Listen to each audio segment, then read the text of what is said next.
Hey everyone, SmackDown has just gone off the air, and we're going to have a little chat about it and talk about all the big things that happened within SmackDown. If it's first time to Primal Wrestling, welcome. Be sure to check out our other content. It's quite a new channel, but we're updating it daily, so there's going to be a lot of new content coming up over the next couple of days. But let's get straight into talking about SmackDown. So we opened with a quite bizarre segment of Daniel Bryan and Shane McMahon coming out and basically replaying what happened over the last week or so, which most of the WWE universe knew about anyway. So it's quite a laboured start to the proceedings after all kind of the explosiveness of last week. We just came in with this really slow, laboured start. And it didn't really get the crowd going straight away, which you kind of want with a live event. And they obviously talked about Randy Orton and him burning down Bray Wyatt's compound, and kind of turning on Bray Wyatt. And then they also talked about AJ Styles and how each of the guys deserved to have a shot at WrestleMania against Bray Wyatt, and then obviously announced the main event for SmackDown, which was Randy Orton versus AJ Styles.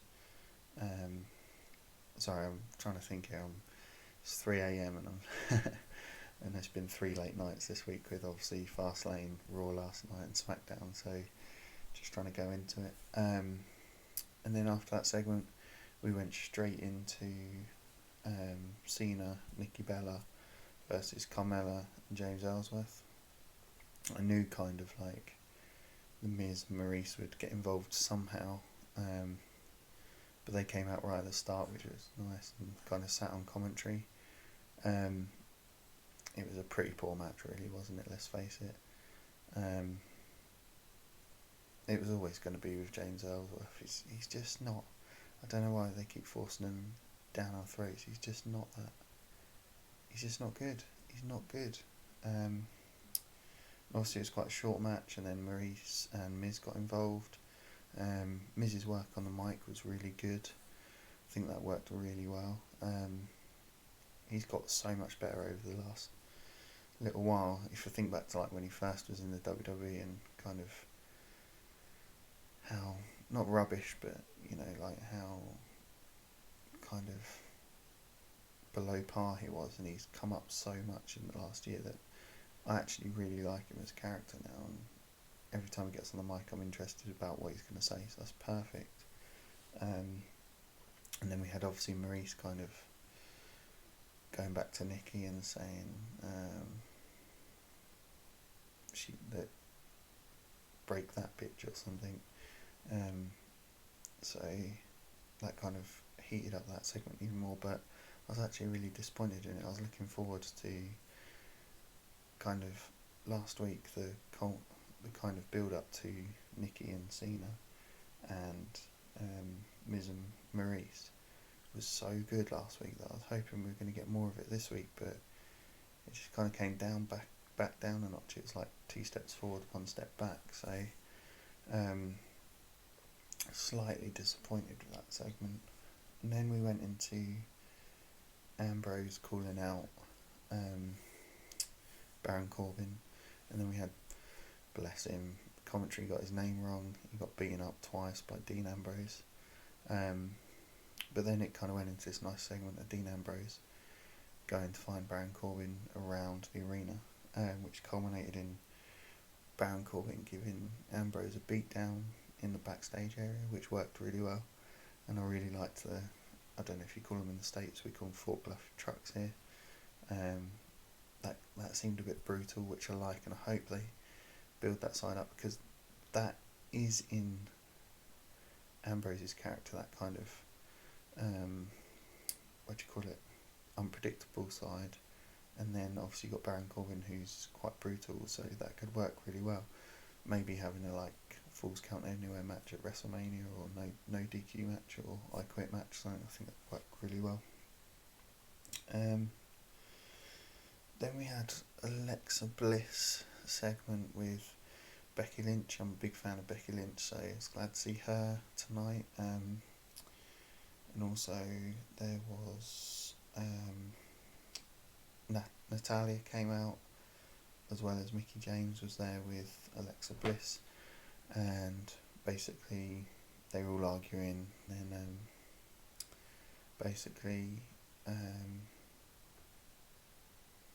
Daniel Bryan done Teddy Long impression and basically said, holla holla, we're going to put together a tag team match, and that's happening right now. So then we had Becky Lynch and Natalia versus Alexa Bliss and Mickie James.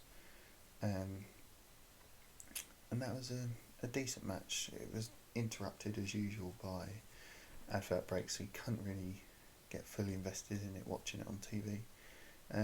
But I like Becky Lynch. I think she always has pretty good matches. Alexa Bliss is growing on me a lot. Mickie James, I just can't take to Mickie James for some reason. And then obviously got Natalia as well. I like the dynamic of Natalia and Becky Lynch not really wanting to work together as a tag team, and then that obviously culminated at the end with Natalia just coming in and destroying Becky Lynch basically and letting Alexa Bliss get the pin.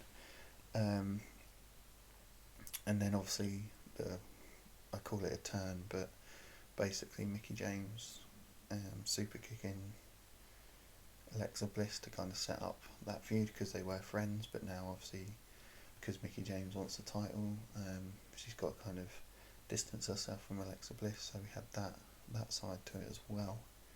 I just want to talk about kind of the crowd in general. It was so dead. The crowd was so dead tonight, like especially in the women's segment with Alexa Bliss and the three other women. It was just dead. The crowd, like, you could hear a pin drop in the crowd. I know obviously there wasn't a lot to get massively excited about tonight, but when you have a good crowd, it really adds to the atmosphere of the event, and it kind of gets you more invested as a viewer at home. And there's certain parts within SmackDown, if it's a good crowd, where you just get that kind of energy from the crowd, and it really builds to a better show. But they were just dead tonight, like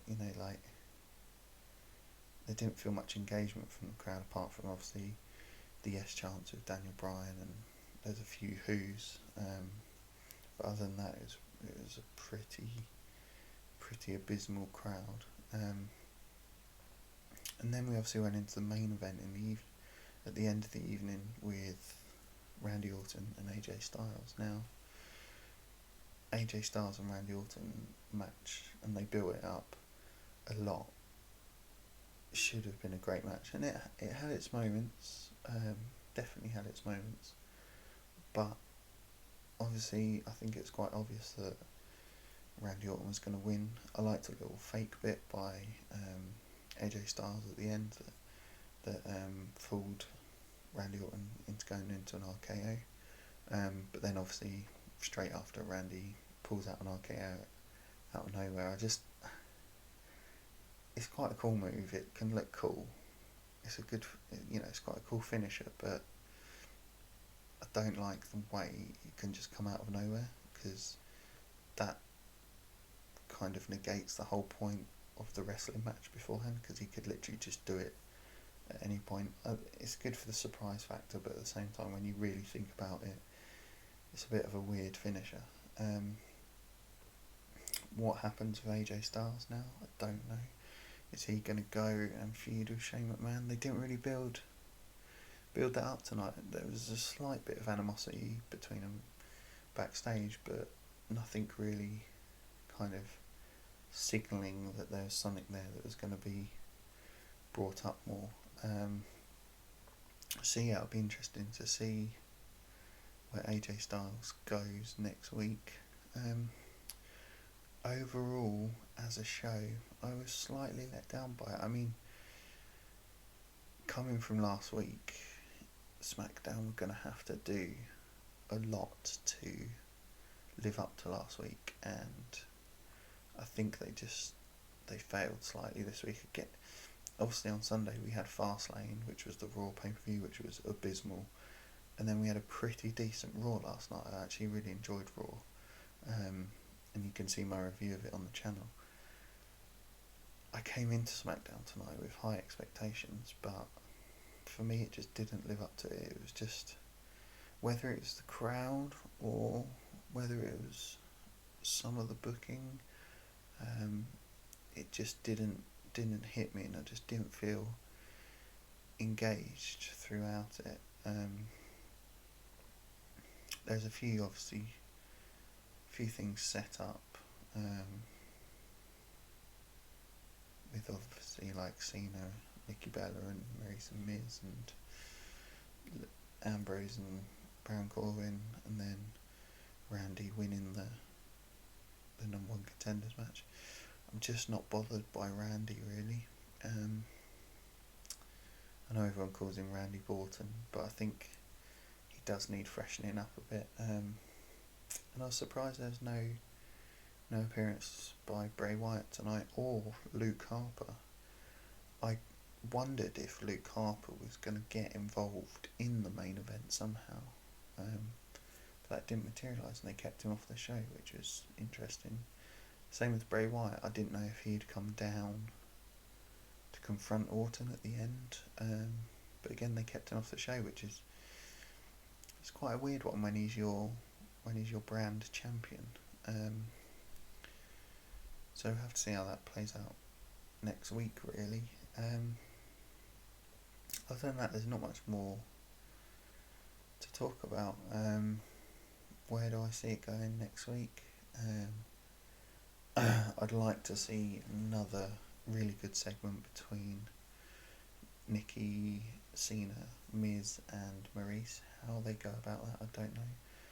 I want to see Maryse in a bit of action, in a bit of wrestling, because I've not seen her in so long. I kind of want to gauge what she's got to offer, because then that'll give us a better indication of what the match will be like at WrestleMania. I want Miz to kind of continue his cutting ways to Cena and kind of ripping his character to shreds. I really like that. And I liked the kind of brutality of Nikki Bella last week, so I want to see more of that next week in SmackDown. Ambrose and Corbin, give them some more brawling time, let them have a bit of a brawl around the arena next week, and really build that up as well.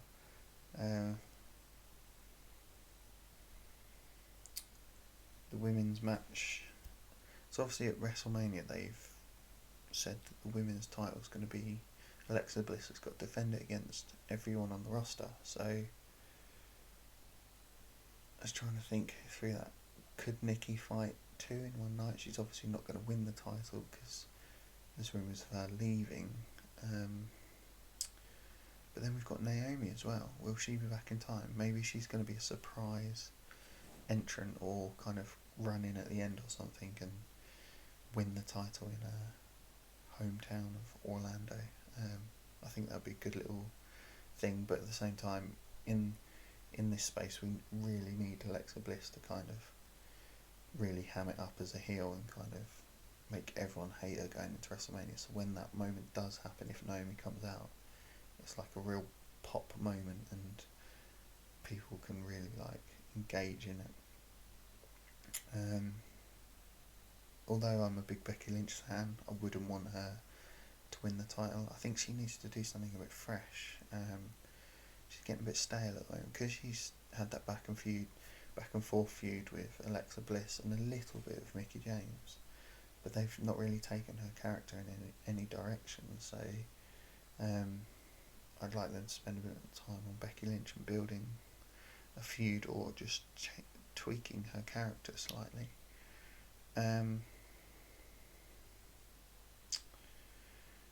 Is AJ Styles going to feud with Shane McMahon? By next week, they're only going to have 3 weeks to build a feud, so something's got to happen next week if they're going to build any type of feud between these two.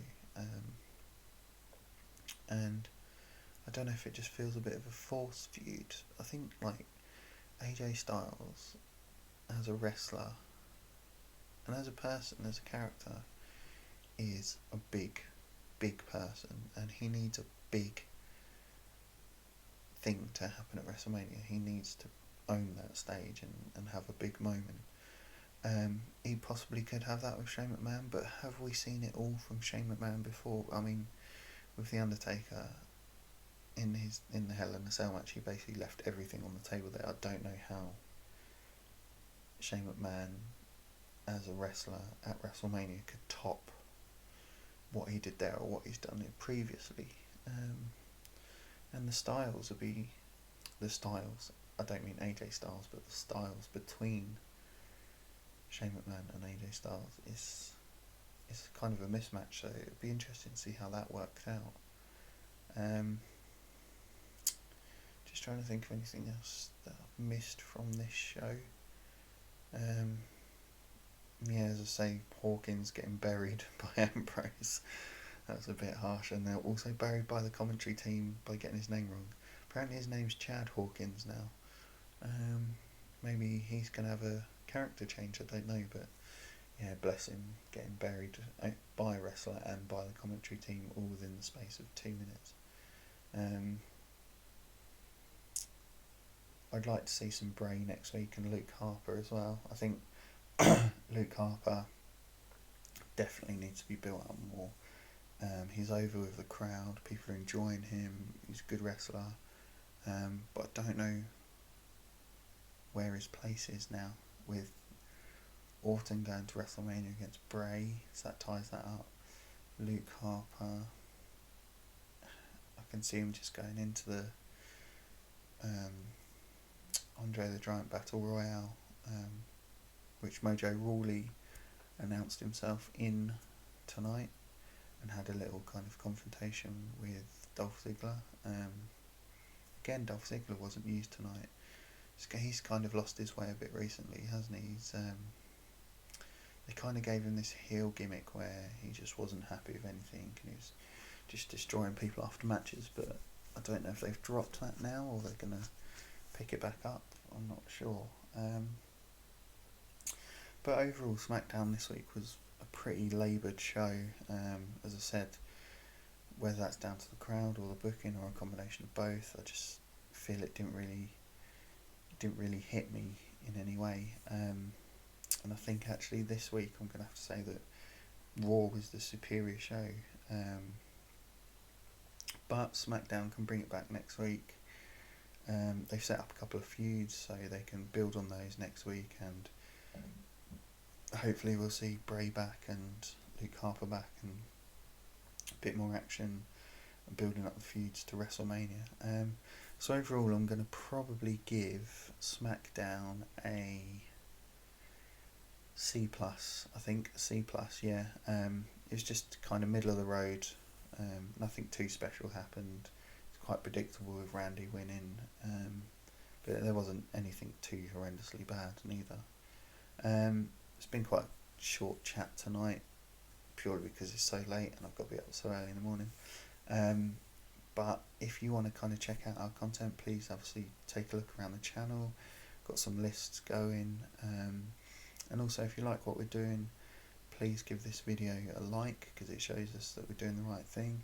And secondly, if you want to keep up to date with all the stuff we're bringing out, then please subscribe to the channel. Obviously at the start I said that we're going to be uploading daily, so there's going to be loads of content coming out. Leave comments on that content, tell us what you think, do you agree with what we're talking about, and also let us know kind of what stuff you want to see in the future, because we want to build this channel for you guys. We want to build a community where we can all chat and discuss pro wrestling and something we love. So definitely please subscribe to the channel, like this video, and comment below. What did you think about SmackDown tonight? Was it good for you? Was it bad? What were the best parts of it? What did you enjoy? What do you think they could have done better? Let us know in the comments below, and I'll see you again at the same time next week. Cheers.